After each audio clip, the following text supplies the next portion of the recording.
তিনি যখন দেখলেন যে আল্লাহর হুকুম বাস্তবায়ন হয়ে গেছে হইতেছে فحملته فانتبذت به مكانا قصيا فأجاءها المخاض إلى جذع النخلة قالت يا ليتني مت قبل هذا وكنت نسيا منسيا হযরত মরিয়ম আলাইহিস সালাম যখন দেখলেন তার সন্তান ভূমিষ্ঠের সময়টা কাছাকাছি হয়ে গেছে, তিনি তখন সেখান থেকে চলে গেলেন, নির্জন অবস্থায় নির্জন স্থানে চলে গেলেন। নির্জন স্থানে চলে গিয়ে তিনি এক খেজুর গাছের নিচে বসে আছে। এই সময় তার মাধ্যমে আল্লাহর হুকুম বাস্তবায়ন হইতেছিল। তিনি যখন দেখলেন ফাআজাহাল মাখাদু ইলা জিজইন নাখলা, আল্লাহ পাক কুরআনুল কারীমের মধ্যে ঘটনা উল্লেখ করে বলতেছেন, তিনি যখন দেখলেন সন্তান ভূমিষ্ঠ হয় তখন তিনি খুব বেশি মাত্রায় পেরেশানির মধ্যে ছিল। তিনি তখন আফসোস করে করে বলতেছিল, ইয়া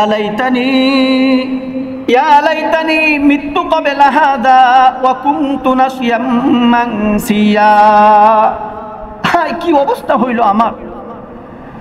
আল্লাহ যদি এমন একটা সময় দেখার আগে আমার মরণটা দিয়া দিত, এই দিন যদি আমার সম্মুখের কোনো দিন না আসতো, অথবা এই সময় আমার কাছে আসার আগে আমি যদি মানুষের কাছ থেকে অপরিচিত হয়ে যেতাম, তাহলে সেটা আমার জন্য কত ভালো হইতো।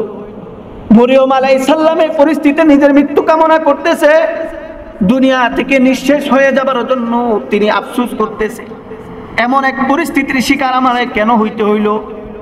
মরিয়ম আলাইহিস সালাম যখন এইভাবে আফসোস করতেছিল, এই মুখ আমি কেমনে মানুষরে দেখাবো? এই সন্তান নিয়ে যখনই আমি আমার শহরের মধ্যে যাব, আমার গ্রামে যাব, আমার মহল্লায় ঢুকলে মানুষজন আমারে অপবাদ দিবে, মরিয়ম কার সাথে কাম করে আসছো, সন্তান কইতে নিয়ে আসছো, আমি এই মুখ মানুষরে কেমনে দেখাবো? মরিয়ম আলাইহিস সালাম এমন পেরেশানের মধ্যে পড়া তিনি তখন মৃত্যু কামনা করতে লাগলেন। মরিয়ম আলাইহিস সালামের এমন অবস্থা থেকে আল্লাহ তাআলা তাকে সুসংবাদ দেয়। ফিরিস্তা তার নিচে থাকা জমিন থেকে ফিরিস্তা তার উপর তাকে উদ্দেশ্য করে আল্লাহর আয়াত বর্ণনা দেয়। ফিরিস্তা মরিয়ম আলাইহিস সালামকে উদ্দেশ্য করে বলেন, ওয়াহুজ্জি ইলাইকি বিজিজইন নাখলাতি তুসাকিত আলাইকি রুতবান জানিয়া। সুবহানাল্লাহ কন্না।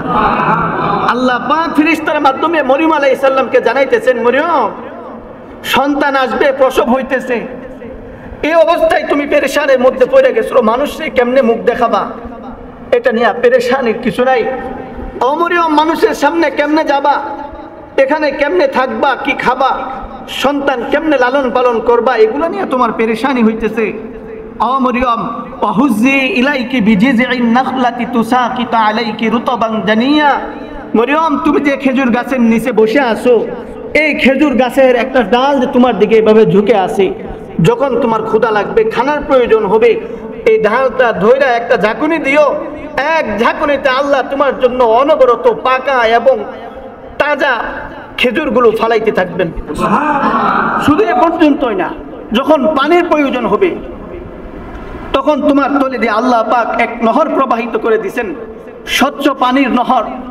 তখন তুমি এখান থেকে পানিও পান করতে পারবা।